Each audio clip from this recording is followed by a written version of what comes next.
Combien seront grandes ces ténèbres? Amen. Si donc la lumière qui est en toi est ténèbre, combien seront grandes ces ténèbres? Amen. Alléluia. Seigneur, nous te rendons grâce pour ce moment. Parle à ton peuple, visite ton peuple, Seigneur, au travers de ta parole. Que cette parole nous change, que cette parole nous transforme, que cette parole nous édifie, que cette parole nous corrige, au nom de Jésus. Amen. Nous pouvons nous rasseoir, nous acclamons pour le Seigneur.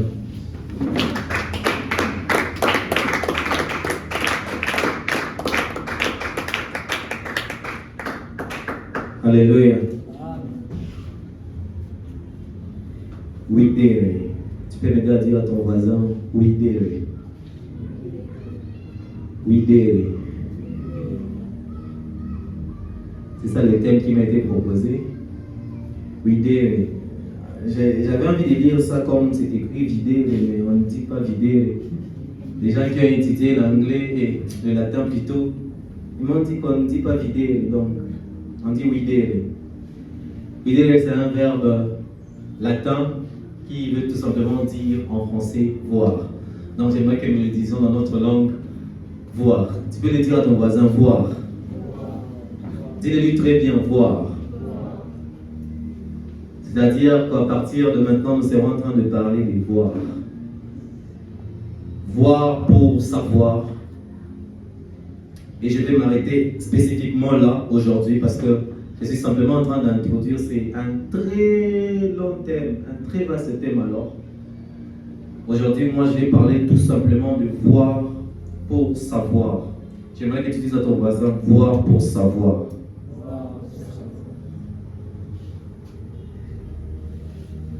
Alors, avant d'aller plus loin, nous allons lire encore deux autres textes qui sont très populaires. Osée chapitre 4, le verset 6.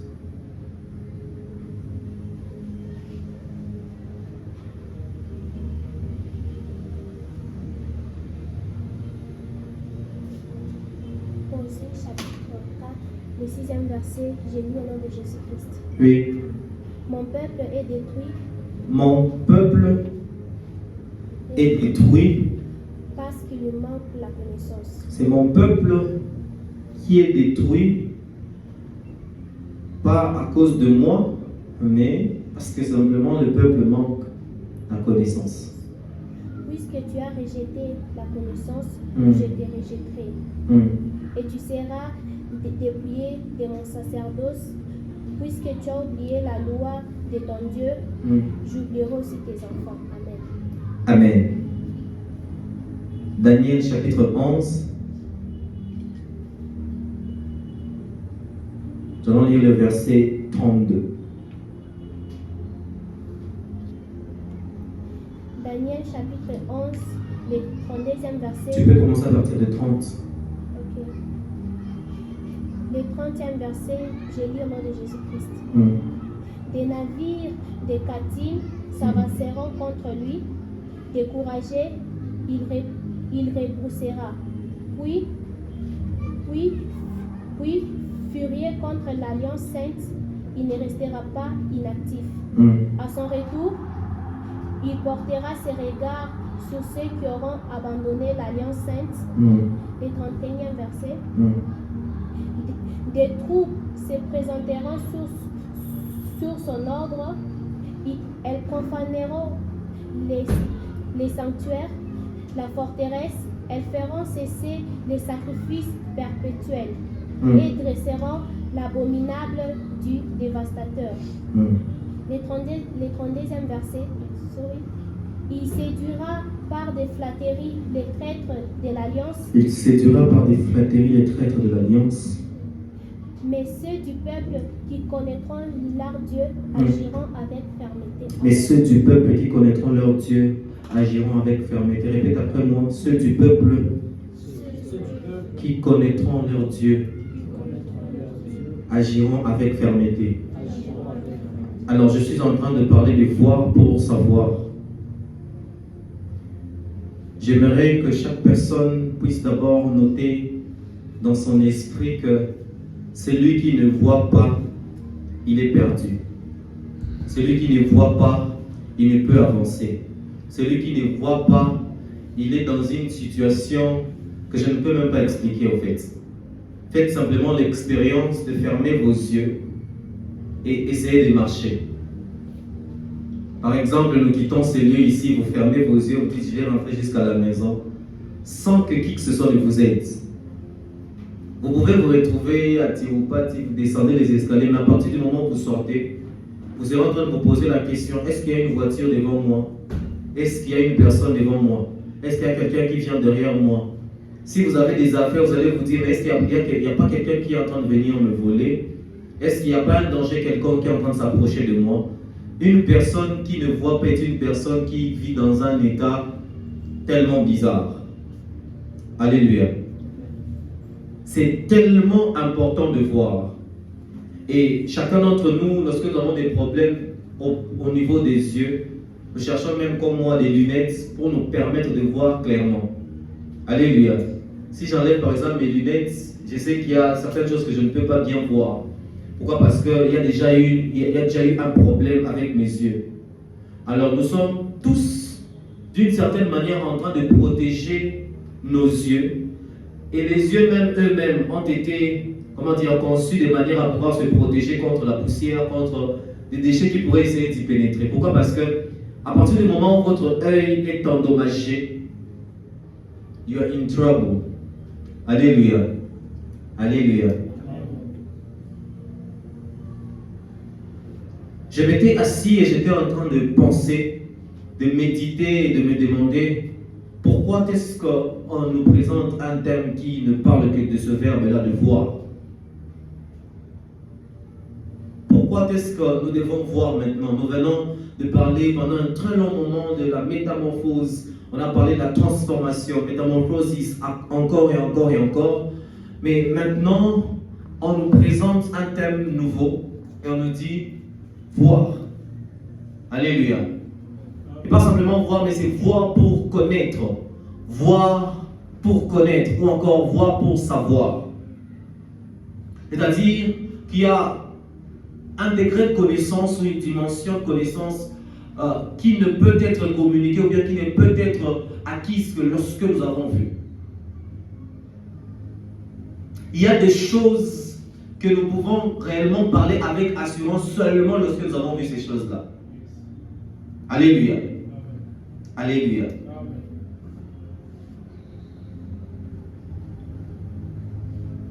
L'homme spirituel, de son côté aussi, il a des yeux. L'homme spirituel a aussi ses organes, je vais appeler ça des organes, qui lui permettent de voir.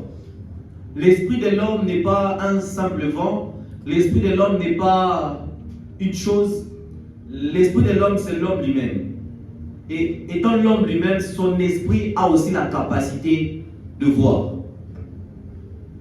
Ou j'aimerais peut-être dire dans ce sens, son esprit devrait avoir la capacité de voir. Chaque homme, chaque être humain, ayant son esprit a aussi des yeux. Et il est appelé à voir. Alléluia. Alléluia.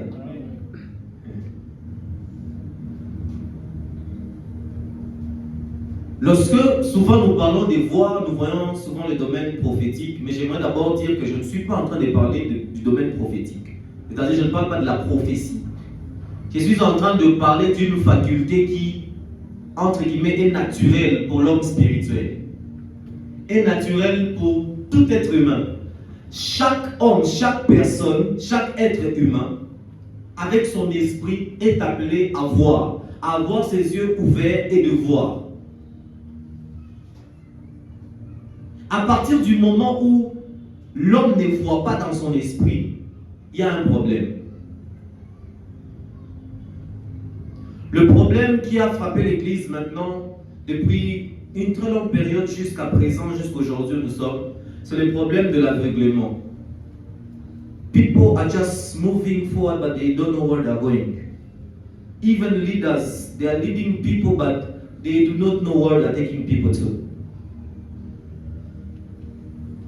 Nous avons des gens,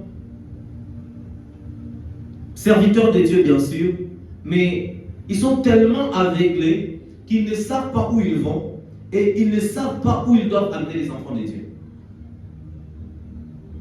Ce qui fait qu'on se retrouve avec n'importe quelle forme d'enseignement, n'importe quelle chose, on se retrouve avec cela dans l'église.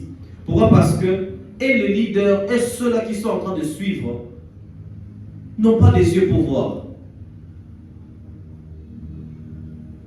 Alléluia. J'aimerais que vous me suiviez attentivement, nous sommes en train d'aller quelque part.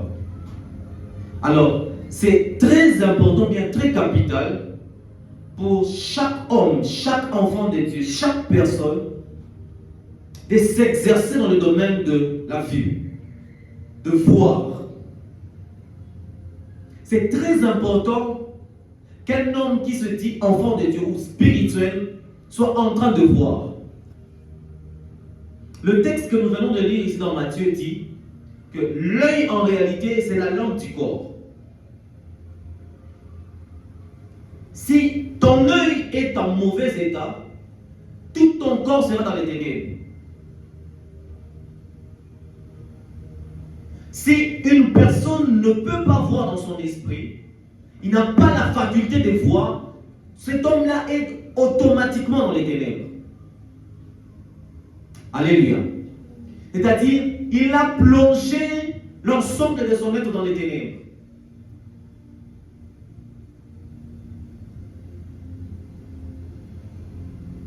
Jésus est en train de dire aussi quelque part, il dit que c'est pendant qu'il est jour qu'on travaille. La nuit, on ne travaille pas. La nuit, c'est à partir de ce moment que les voleurs commencent à fonctionner. Si vous, on vous voit travailler pendant la nuit, point d'interrogation. Alléluia. Amen. Il y a ceux qui travaillent la nuit ici. Je ne vous attaque pas personnellement. Alléluia. Si tu n'as pas la capacité de pouvoir voir avec tes yeux spirituels, alors tu es spirituellement aveugle, c'est-à-dire dans les ténèbres. Et celui qui est dans les ténèbres, il est dans la confusion. Celui qui est dans les ténèbres pense savoir, mais il ne sait pas. Alléluia. Alléluia. Alléluia. Amen. Alléluia. Amen. C'est donc très capital que je sois en mesure de voir avec mes yeux spirituels, que vous soyez en mesure de voir avec vos yeux spirituels.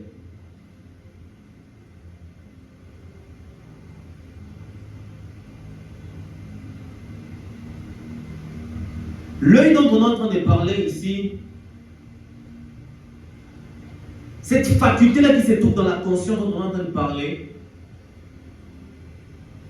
elle peut être définie aussi comme étant la conscience de l'homme. Alléluia. La conscience d'un être humain se trouve dans son esprit. Alors, lorsque votre conscience est endommagée, tout votre être est dans les ténèbres. Qu'est-ce que la conscience? Permettez-moi de vous poser cette question. Qu'est-ce que la conscience? Une sœur et un frère. Une sœur ici, un frère ici. Qu'est-ce que la conscience? Il y a 4 sœurs devant moi, il y a Séraphine, il y a Mathilde, il y a Égène, il y a Mary. Qu'est-ce que la conscience?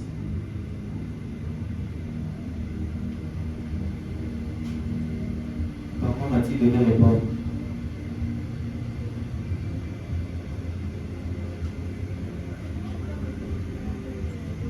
Pardon?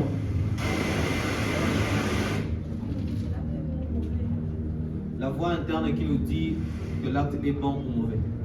Ok? Un frère de ce côté. Nous avons 3 frères. Nous avons le berger. Vous voulez répondre?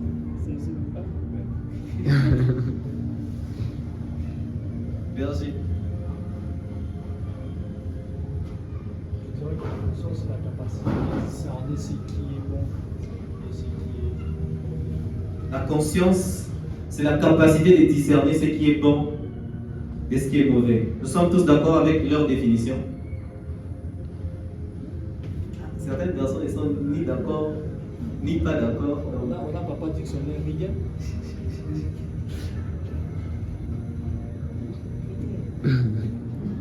Alors, la conscience, elle se définit de cette manière-là.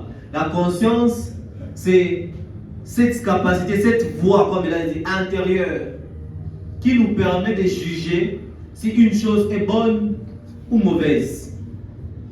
Alors, ici, Jésus est en train de dire, si votre conscience est en mauvais état, c'est-à-dire, si votre conscience n'a plus la capacité de pouvoir distinguer ce qui est bon de ce qui est mauvais, tout votre être est dans les ténèbres. Alléluia. Lorsque la conscience tombe malade, lorsque la conscience a une panne, vous allez prendre ce qui est bon, vous dites que c'est mauvais, et ce qui est mauvais, vous dites que c'est bon. Jusqu'à un point où vous ne saurez pas, est-ce que ça c'est bon ou c'est mauvais? Je prends un exemple terre à terre que nous connaissons. Par exemple, berger, est-ce que prendre l'alcool c'est bon ou c'est mauvais? Qu'est-ce que ta conscience te dit? Alléluia.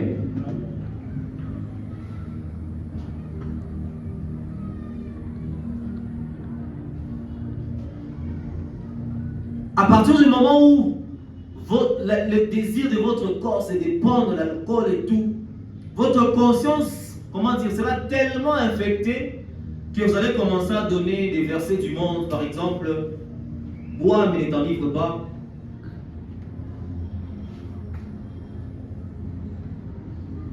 Ou bien bois parce que c'est bon pour la santé.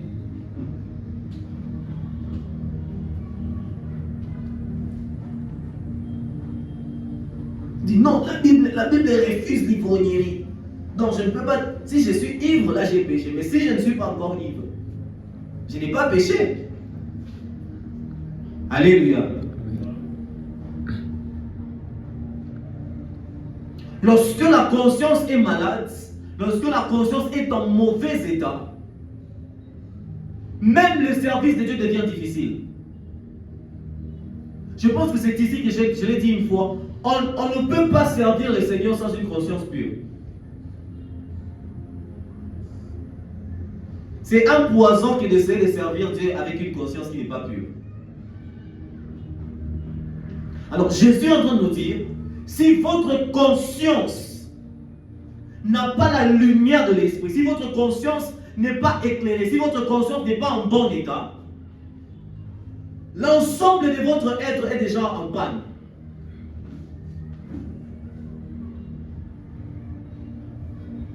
Prenons un exemple dans la Bible. Les pharisiens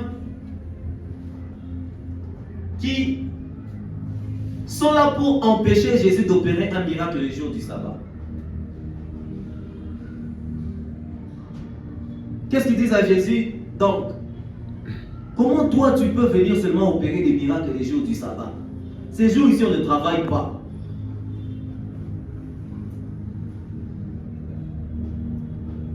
Ils ont tellement été attachés à la loi que cet attachement-là a amené le voile dont on parlait le vendredi, a amené ce voile qui leur a empêché de voir la main de Dieu. Et leur conscience a été affectée. Au point que pour eux, un miracle le jour des sabbats, c'est un péché. Quelque chose qui glorifie Dieu, mais pour eux, ça devient un péché. C'est-à-dire, ils commencent à prendre ce qui est bien, pour eux, c'est mal.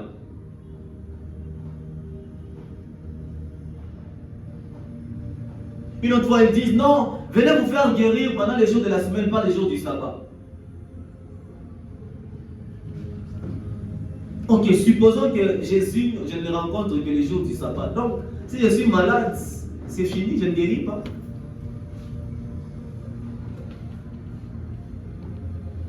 Alors, j'aimerais que tu poses une question à ton voisin. Est-ce que ta conscience est pure?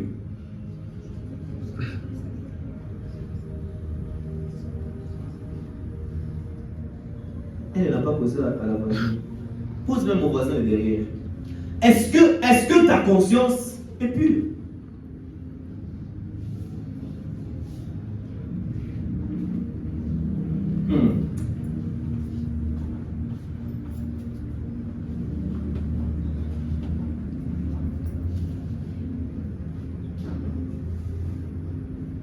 Alors, ici, dans le texte que nous avons lu, le Seigneur a relié l'œil et la lampe.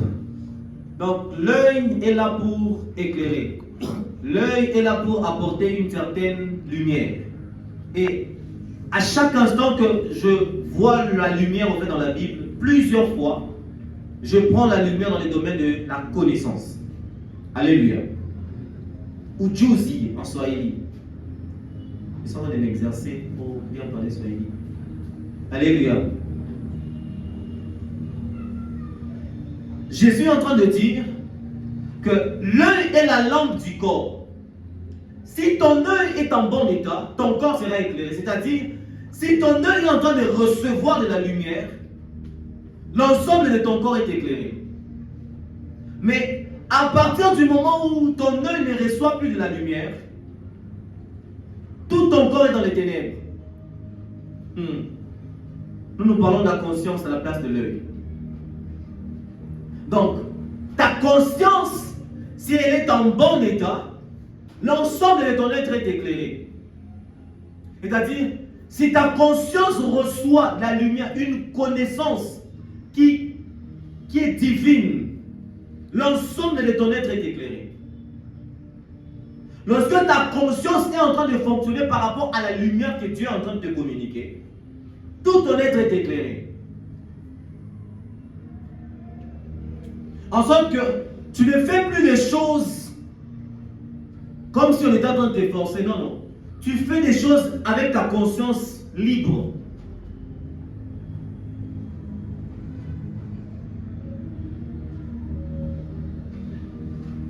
Alléluia. Lorsque la lumière pénètre dans la conscience, la lumière divine, lorsqu'elle pénètre dans la connaissance, dans la conscience, donc lorsque la connaissance de Dieu entre dans ta conscience, l'ensemble de ton être est éclairé. C'est-à-dire, lorsque je me tiens ici devant pour prêcher, je ne prêche pas parce que non, il faut seulement prêcher. Non, non.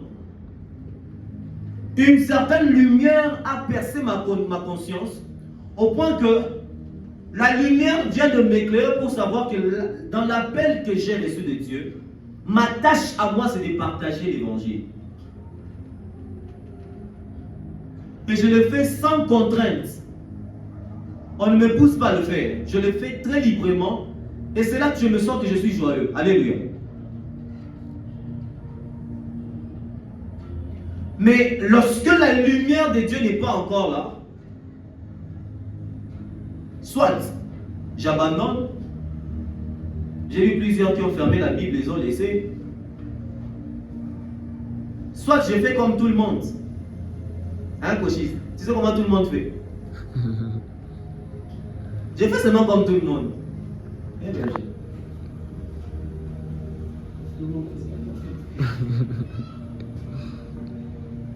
tu ne vois pas tout ça là, tu vois tout. Donc, Dieu te vit.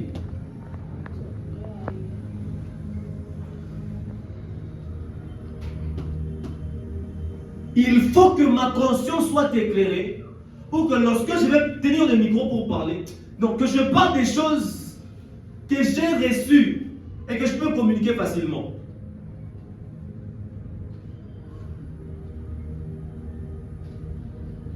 D'autres personnes, par exemple, avec une conscience peut-être un peu endommagée, peuvent se décider. Vous avez des prédications aujourd'hui partout. Hein. Si vous entrez sur YouTube, vous allez voir des prédications. Vous allez sur Google, tapez n'importe quel thème. Vous verrez qu'il y a quand même quelqu'un qui a déjà commenté. Alors, une personne peut se dire, bon, ils m'ont mis la prédication d'abord. Je vais chercher Léopold Mutombo. C'est vieux la prêche. Et juste prendre un truc là de Léopold Lutombo. Un petit mot pas. Après on finit, on part. Problème de conscience. Hein. Ou bien on dit non, non, ah bon. Plusieurs personnes ne suivent pas des prédications en anglais, elles préfèrent les prédications en français. Laisse-moi chercher quelques prédicateurs anglophones qui prêchent l'histoire. Je n'ai pas mon prédicateur préféré, Joshua Selman. Ah, je sais pas, je cherche Joshua Selman. Ah non, c'est pas mal, toutes ces prédications, ça ne rate pas. Lui, quand il prêche, je donne comme l'impression qu'il n'avait pas encore lu la Bible. Alors je prends une prédication de Joshua Selman, je mets ça en français. On a déjà préparé la prédication, oui, le Seigneur, j'étais en train de méditer le Seigneur. Conscience endommagée, alléluia. Il est vrai qu'il peut arriver que vous suivez une prédication et que le Seigneur vous inspire dans la prédication. Ça arrive. Mais lorsqu'on vous place à la prédication, vous ne faites que prendre Joshua Selman, vous répétez. Et les exemples, et les versets, et les gestes. Ah, conscience endommagée.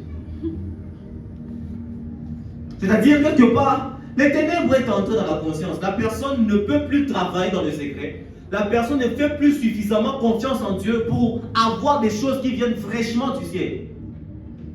La personne commence à Ananza Rukia ou bien Ananza Djibandika pour révélation à Val.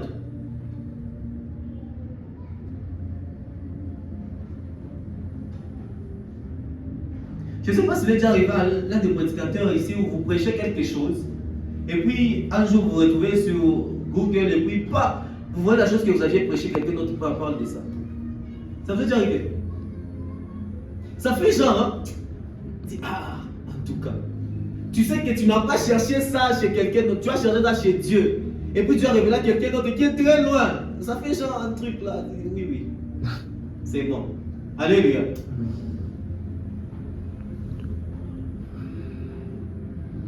Moi, ça m'est arrivé un jour. J'ai suivi une prédication et je dis, ah! Mais c'est ce que j'avais prêché. J'étais très content, en tout cas, vraiment. Waouh! Donc, Dieu lui a révélé ce qu'il m'avait déjà révélé.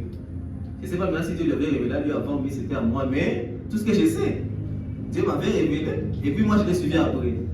Donc, lui, il est venu après. Alléluia!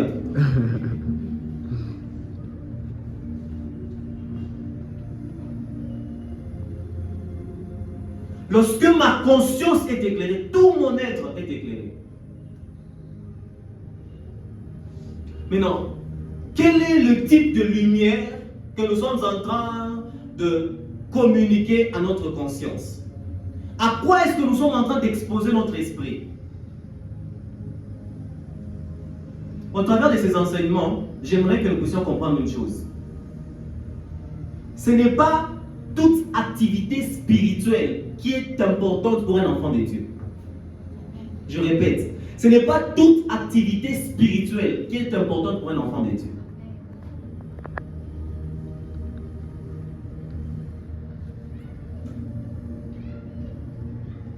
Je me suis rendu compte que Bateau Matafta qui était là, comment dire, la fraîche connaissance, bien la fraîche lumière venant du Seigneur qui va leur permettre d'être transformés. Les gens sont beaucoup plus en train de chercher des choses juste pour se couvrir dessus et tout, qu'on voit comme s'ils sont alors qu'ils ne sont même pas.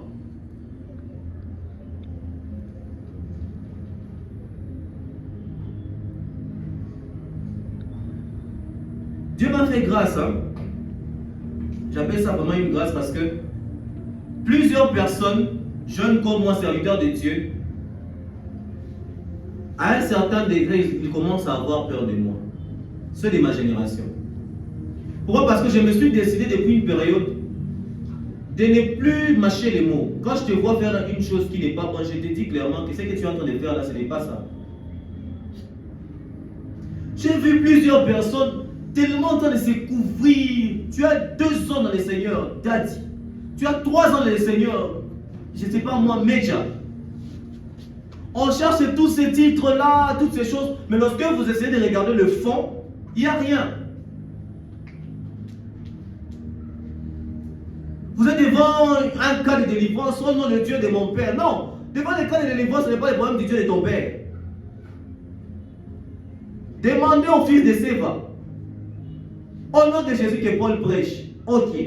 On connaît Paul. On connaît Jésus. Toi, c'est qui? Alléluia.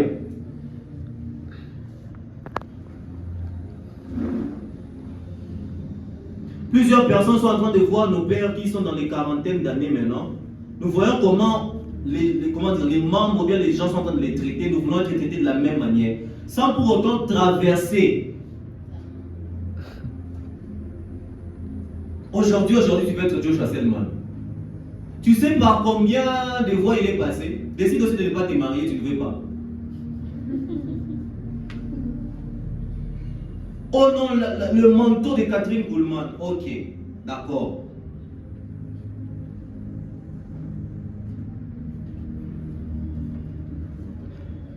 Alléluia.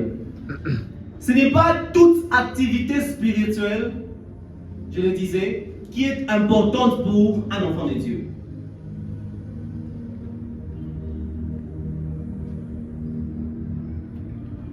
Je peux en parler. D'accord. J'ai côtoyé beaucoup de prophètes. Beaucoup, vous n'avez pas aidé. Et les vrais et les faux, et ceux qui se sont fabriqués eux-mêmes, et ceux que Dieu a envoyés. J'en connais beaucoup, vous n'avez pas aidé. En plus, il vient de Lubumbashi. Lubumbashi, c'est la vie des prophètes. C'est comme si c'est là-bas qu'on fait déjà des prophètes.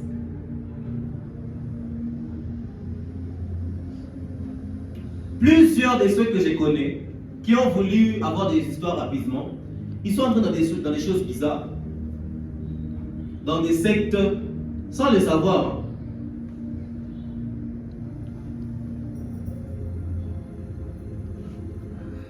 Il y a des psaumes qu'on donne aux gens pour que les gens soient en train de voir. On te donne des psaumes. J'en connais beaucoup. Non, il faut commencer à répéter. Je sais à quelle heure il faut répéter ces psaumes-là, avec quelle position, comment, tout leur rituel, tout, je connais. Si je décide aussi de m'égarer, je peux seulement aller là-bas. Papa, je commence à faire ça. 3 jours après, je reviens ici.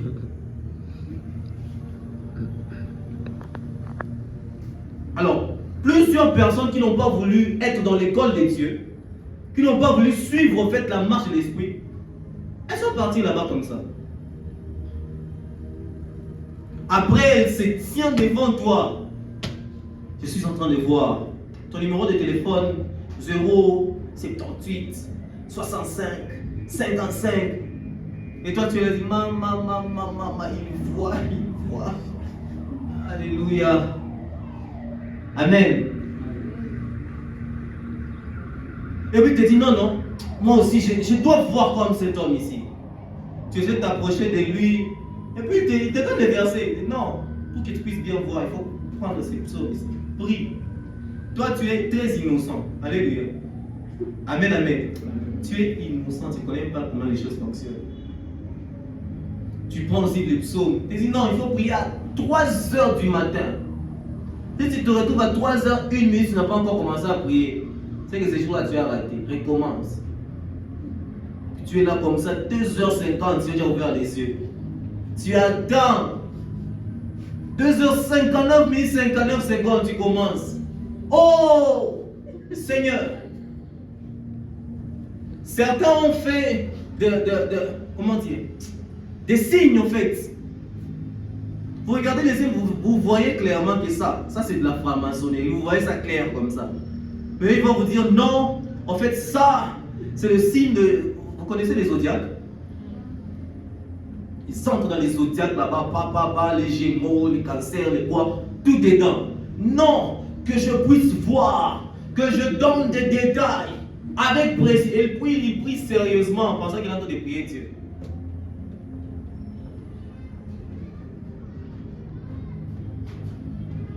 Alléluia.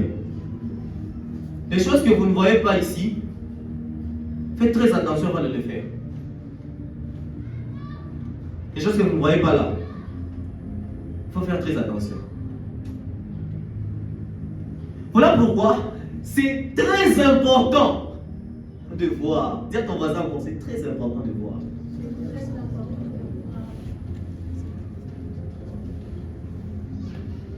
Alléluia. Mon peuple est détruit.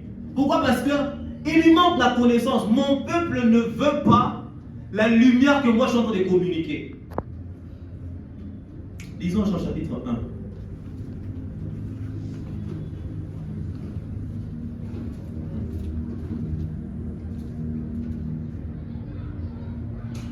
Aujourd'hui, je suis en train d'attaquer les gens. Moyen d'attendre Amen ici, c'est difficile. Mais que Dieu soit loué vraiment. Alléluia. Amen. Amina. Jean chapitre 1.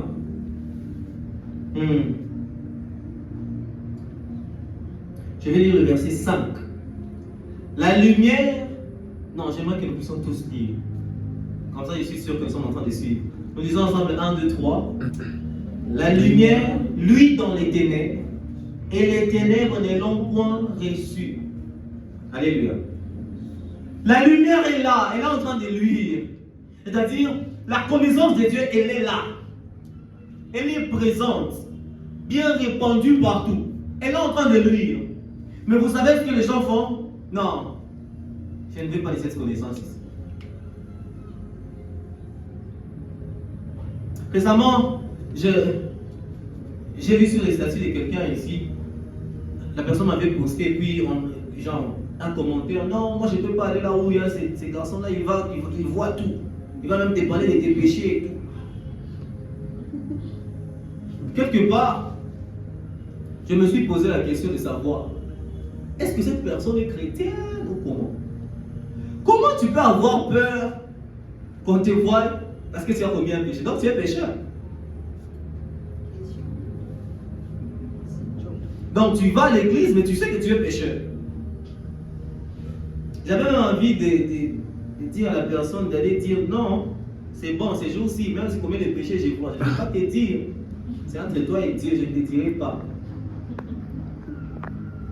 Oui, parce que bon, c'est vrai, avant moi je te dis, tu fais un truc, je viens, je te dis, en tout cas, toi là, tu as fait ça. Ce n'est pas bien. Les jours, si tu fais ça, je te regarde. Je te dis rien, je te regarde seulement. C'est entre toi et Dieu. Alléluia.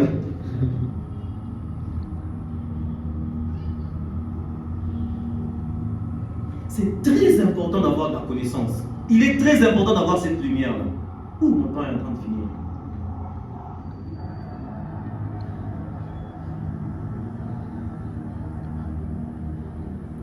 Puisque tu as rejeté la connaissance, qu'est-ce que Dieu se décide de faire?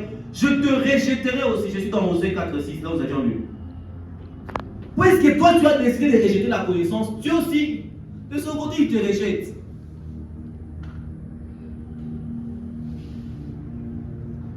Pire encore, même dans le sacerdoce, il te sort du sacerdoce. C'est-à-dire, tu vas penser que tu sers Dieu, pendant que Dieu ne te connaît même pas. Alléluia. Pourquoi pensez-vous que le Seigneur est en train de dire, plusieurs me diront ces jours-là, Seigneur, Seigneur, nous avons prophétisé, nous avons chassé les démons, puis Dieu leur dit, je ne vous ai jamais connu. Pourquoi pensez-vous cela? Ces gens-là, ils ont rejeté la lumière divine et ils se sont adonnés à d'autres formes de connaissances, d'autres pratiques pour bien voir, pour bien prophétiser, comme je le disais. D'autres ont même des codes pour œuvrer dans la puissance. Donc, les jours où il veut œuvrer de manière à ce que lorsqu'il lève la main comme ça, tout le monde tombe, il y a un code. Je sais que plusieurs d'entre vous ne connaissent pas ces histoires-là. En tout cas, l'univers des hommes de Dieu ici, il y a des choses qui se passent, qui se disent. Lorsque tu entends, toi-même tu as peur. Alléluia. Il y a des codes. Tu vois quelqu'un qui dit, ah mon cher, appelle ça un code toi là. Quel code? Pas prier. Oh non, non, non, non. La prière seule ne peut pas. Quelqu'un m'a dit ça en phrase. Non, la prière seule ne peut pas faire en sorte que quelqu'un opère dans la puissance. Alors j'étais là. Je ne savais pas quoi lui dire. J'ai dit, bon, moi, peut-être que je suis très, très petit spirituellement, je ne connais pas les choses. Mais depuis que je suis né jusqu'aujourd'hui, je sais en tout cas que si quelqu'un prie, il craint Dieu bien et tout, Dieu va lui accorder la puissance pour opérer. C'est tout ce que moi je sais. Mais je dis, mon cher, il faut pas code, à code. Mais quel code? Quel code encore?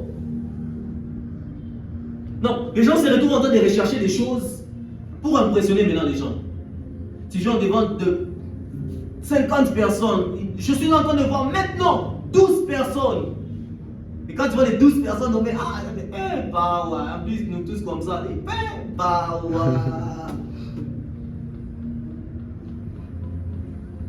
Lorsque vous essayez de regarder, en réalité ce monsieur, c'est un homme d'écoute. Ce n'est pas un homme départ.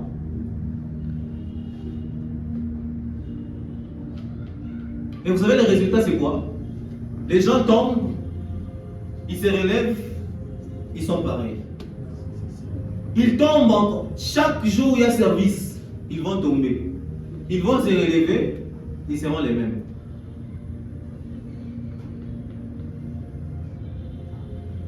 Une fois, moi j'ai déjà posé la question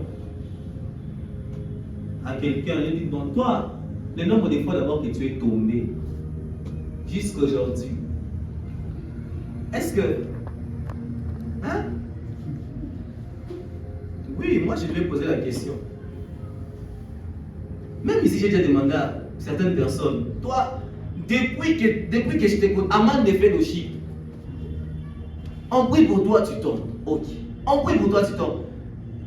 Ok, je ne demande pas de le retenir. Non, quand l'Esprit de Dieu te touche, tu tombes. Ok, d'accord, gloire à Dieu.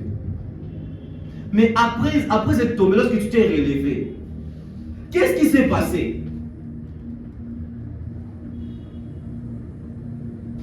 Je suis tombé la première fois, je me suis relevé, j'étais délivré. Je suis tombé la deuxième fois, je me suis relevé, j'étais en train de parler en langue. La troisième fois, je suis tombé, je me suis relevé, j'étais en train de prophétiser. Au moins, chaque fois que je suis tombé, je me suis relevé, quelque chose s'est passé dans ma vie. Et vous alors, vous êtes tombé. Quand vous êtes relevé, qu'est-ce qui s'est passé? Alléluia. Amen. On acclame d'abord pour Jésus.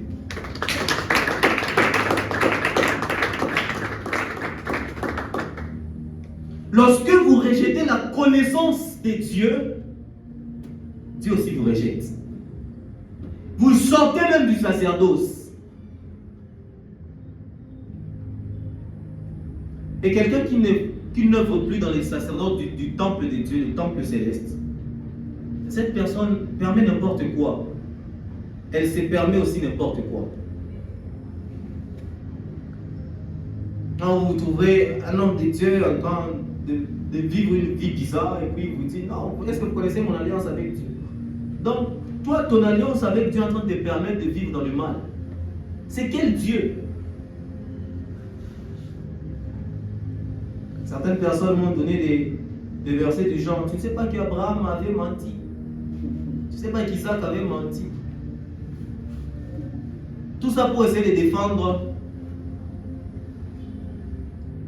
leurs œuvres. Alléluia.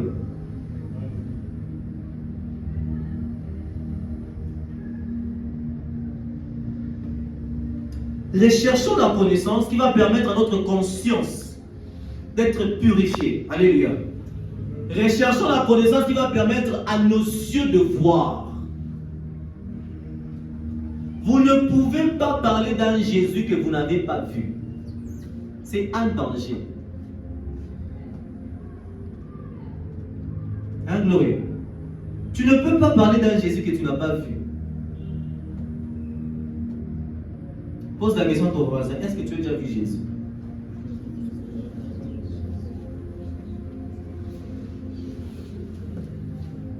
Alléluia. Tu peux voir les gens qui ont déjà vu Jésus ici.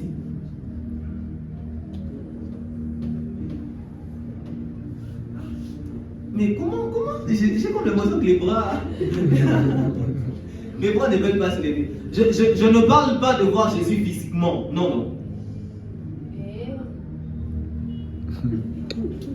Je ne parle pas de voir Jésus physiquement. Est-ce que je peux voir les gens qui sont sauvés, ceux-là qui ont reçu Jésus?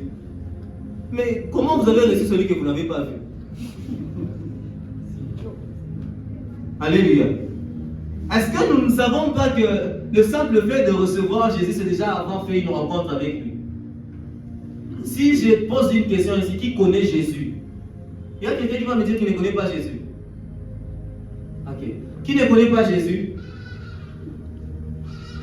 Qui connaît Jésus?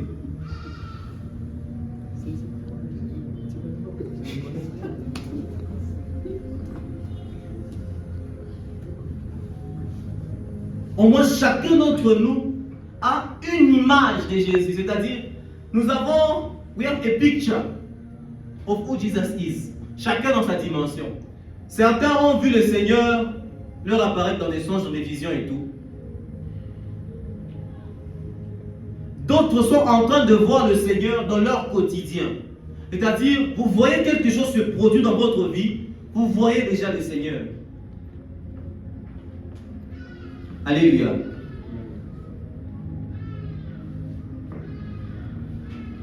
Lorsque vous voyez, vous connaissez. Et lorsque vous connaissez, vous pouvez maintenant parler. Ok. Dis à ton voisin maintenant, pourquoi est-ce que tu parles des choses que tu ne connais pas?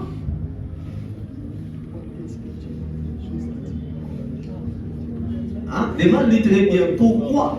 Pourquoi toi tu parles des choses que tu ne connais pas? Pourquoi? Ce que tu ne connais pas, tais-toi. Et je ne parle pas seulement des histoires de la Bible, je parle aussi de la vie courante. Tu veux parler du berger Dieu merci, tu ne sais rien du berger Dieu merci. Qu'est-ce que tu vas dire? Oh, le berger là c'est un aventurier. Oh, tu le connais? Hein?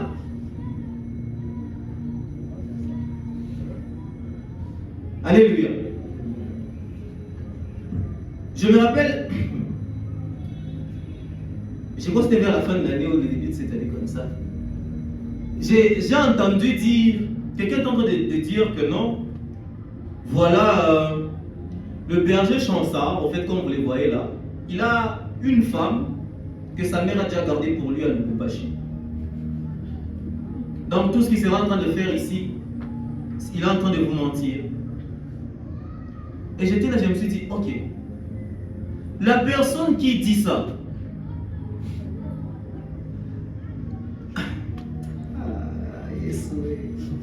dis encore à ton voisin, pourquoi tu parles des choses que tu ne connais pas? J'étais là, je me suis dit, tu es en train d'apprendre des choses sur ta vie que toi-même tu ne connais pas. Imaginez qu'on t'informe sur ta propre vie.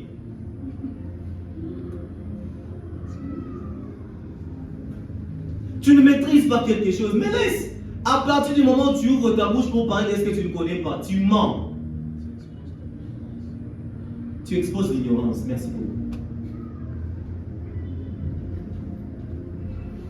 Quand tu exposes ton ignorance, tu exposes aussi ta folie. Proverbe utilise bien le terme insensé. Alléluia. Ne dis pas ce que tu ne connais pas. Là, dans la Bible comme ça, vous me donnez peut-être quelque chose que je ne maîtrise pas. Je ne vais pas en parler. Parce que je sais que si je dis quelque chose maintenant que je ne maîtrise pas, il y a combien de personnes qui sont en train de m'entendre maintenant? Et toutes ces personnes croient réellement que non, ce qu'il est en train de dire c'est vrai. Combien de personnes je vais tordre avec mon ignorance? Si je ne maîtrise pas, je me tais. C'est très simple. Mais j'ai comme l'impression que nous avons des messieurs, des madames, je sais tout. Non, non, tu vois les bergers là. Ah, moi je les connais, toi tu ne connais pas. Viens, je vais t'expliquer son histoire. Moi et toi on s'est connus. On s'est vus. Alléluia.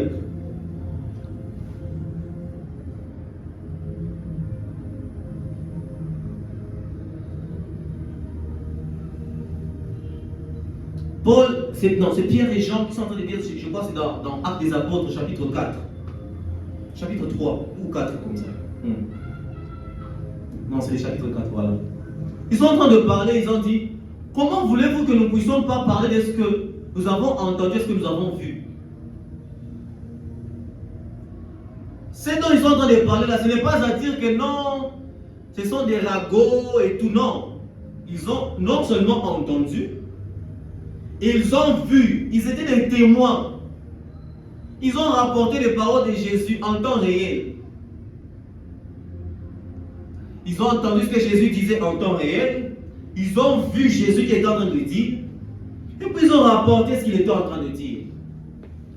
C'est-à-dire, ils connaissaient ce qu'ils étaient en train de dire. Lorsque Pierre disait, non, non, vous avez crucifié Jésus, ils savaient ce qu'il était en train de dire. Vous aussi, vous voulez chanter, mais vous chantez ce que vous ne connaissez pas. Vous n'avez rien vu, mais vous voulez chanter. Vous n'avez rien vu, mais vous voulez parler. Ok. Combien de temps est-ce que tu as passé dans l'intimité? Combien de fois tu as entendu le Seigneur? Tu as vu le Seigneur dans ton intimité pour qu'il te permette maintenant de t'exprimer. Aujourd'hui, si on dit non, allons évangéliser. On va dire, ah, moi je ne sais pas comment faire, comment je vais parler. Moi je n'arrive pas moi à évangéliser. Si tu n'arrives pas à évangéliser, c'est un grand problème. Dis à ton voisin, si tu ne peux pas évangéliser, c'est un grand problème.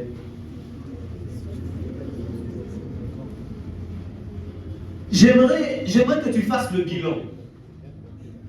Je vais supposer que la personne qui a reçu Jésus récemment parmi nous, elle a reçu Jésus il y a une année, je suppose. Donc tous les autres, c'est 2 ans, 3 ans, 4 ans, 5 ans, 6 ans, 10. Le plus vieux ici, c'est 10 ans. Ok. Dans 10 ans de vie chrétienne, combien d'autres vies ont été gagnées par toi?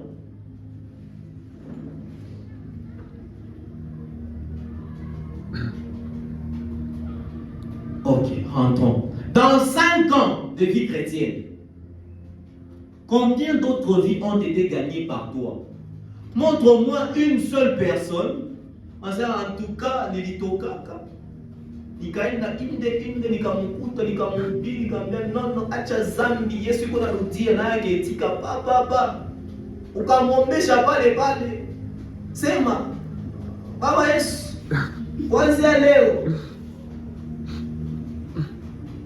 après tu l'as amené à l'église, jusqu'aujourd'hui cette personne est dans l'église. Combien? Alors, si tu n'as pas encore amené 10 personnes dans 3 ans, est-ce que tu ne trouves pas que quelque chose ne va pas? Alléluia. Certains d'entre nous, nous sommes nés à l'église.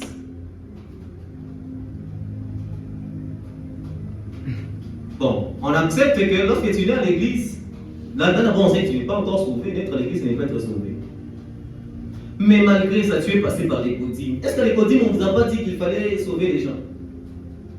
Si on n'a pas dit ça à les codimes, est-ce que tu n'as même pas entendu une prédication durant toutes ces années qui disait qu'il fallait gagner les âmes? Mais dites-moi un peu, si on ne gagne pas les âmes, si on ne fait pas des disciples, qu'est-ce que nous faisons à l'église? Pose un peu la question à ton voisin. Qu'est-ce que nous faisons? Nous venons chaque lundi à Monde de Fellowship. On parle de la transformation depuis août 2023 jusqu'à juin 2024. On a parlé de la transformation, renouvellement de l'intelligence est revenu ici plusieurs fois. Quelqu'un qui a l'intelligence renouvelée mais qui n'est pas en mesure de pouvoir apporter une âme au Seigneur, est-ce que vous êtes sûr que son intelligence est renouvelée? Ou alors son intelligence est renouvelée dans d'autres choses? Alléluia. Ok. Je savais seulement qu'il n'y aurait pas des amens aujourd'hui.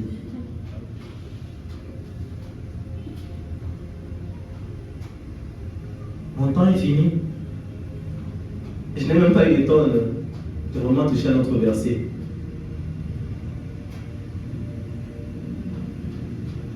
J'aimerais que quelqu'un puisse comprendre que sa conscience doit être éclairée, sa conscience doit fonctionner.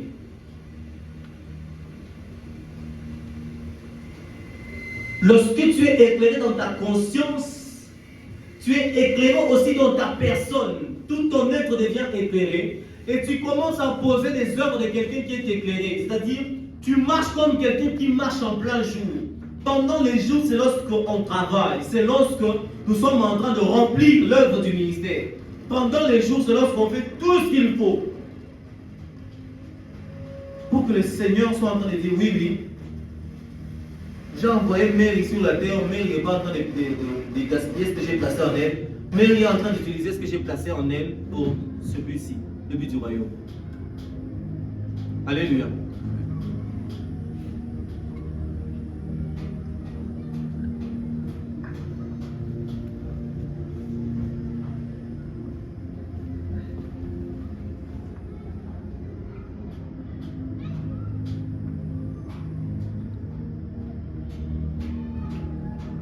J'aimerais que tu dises une chose à ton voisin qui paraît être une répétition, mais qui est très sérieux.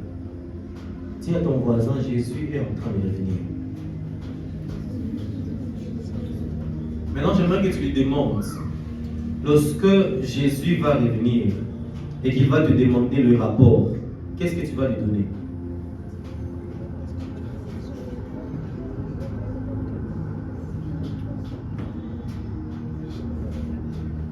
Tu vas dire à Jésus que tu étais en train de prêcher tous les jours avant de fellowship. Il va dire, oh, c'est très bien, tu as prêché. Et puis, quel est le résultat de tes prédications?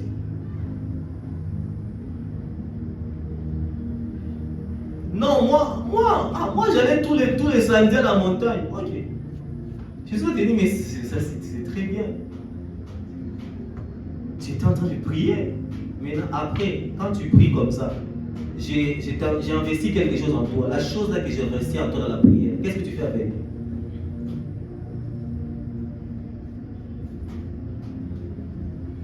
Non, moi je jeûne 5 fois par jour. Par semaine plutôt. Je jeûne 5 fois par semaine. Et puis les anges dans les cieux te regardent et disent, mais chaque semaine 5 fois, ils acclament même. Après, le Père, lui, il vient et te dit, ok, tu as jeûné 5 fois par semaine. Donne-moi les fruits des jeûnes. Il dit, non, I was moving in power. Chaque fois que j'ai prophétisé, j'étais toujours précis. Tu te dis, oui, oui. C'est normal, mais après,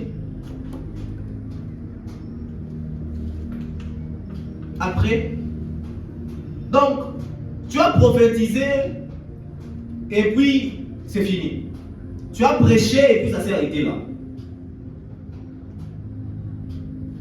Tu as chanté, ok. Et puis après, aujourd'hui, les chantres, ça devient grave. Les chantres aujourd'hui, ils sont en train de faire tout leur possible pour être connus d'abord, pour gagner de l'argent. Et ce qui viendra par leur musique, en tout cas, ils s'en foutent complètement.